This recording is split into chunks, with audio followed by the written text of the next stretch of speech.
Namanya Rangga, seorang pelajar SMA kelas 2 di pinggiran kota. Ia tak punya banyak, tapi apa yang ia miliki selalu ia gunakan untuk membantu orang lain. Rangga tinggal bersama ibunya yang bekerja sebagai buruh cuci. Ayahnya sudah lama meninggal karena kecelakaan kerja.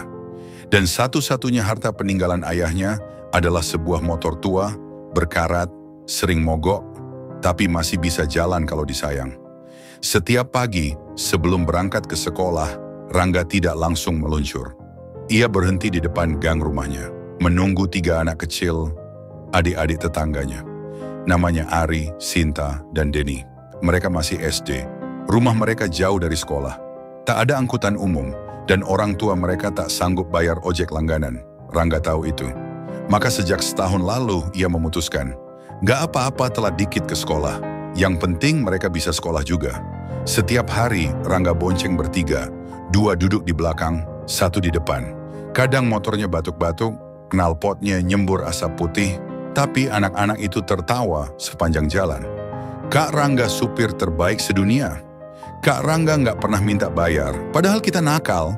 Tapi Rangga hanya tersenyum dan bilang, bayarannya cukup senyum. Dan jangan bolos. Hari-hari itu berlangsung tanpa banyak yang tahu. Rangga tak pernah memamerkan kebaikannya.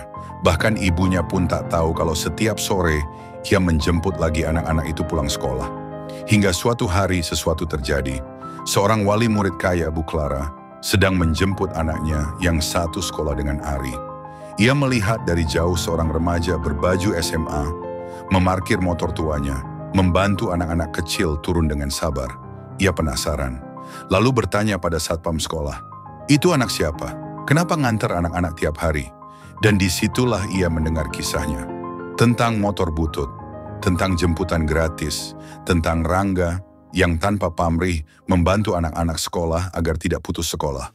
Bu Clara terdiam, air matanya menetes pelan. Keesokan harinya, setelah jam sekolah bubar, Rangga keluar seperti biasa. Tapi motornya hilang dari parkiran. Ia panik, mencari ke sana kemari, sampai satpam menghampirinya dan berkata, Rangga, itu, coba lihat ke depan. Di depan gerbang sekolah, berdiri Bu Clara, tersenyum, sambil memegang sebuah kunci mobil baru. Di belakangnya, terparkir mobil minibus silver dengan tulisan, jemputan gratis Rangga. Rangga tertegun, tidak percaya, mulutnya tak bisa berkata apa-apa. Ini bukan hadiah, Rangga. Ini amanah. Kebaikan kamu pantas diberi ruang lebih luas untuk terus berjalan. Mobil ini bukan milikmu, tapi milik semua anak-anak yang kamu bantu. Rangga menangis. Ia menatap mobil itu, lalu menatap anak-anak yang sudah menunggu di pinggir jalan.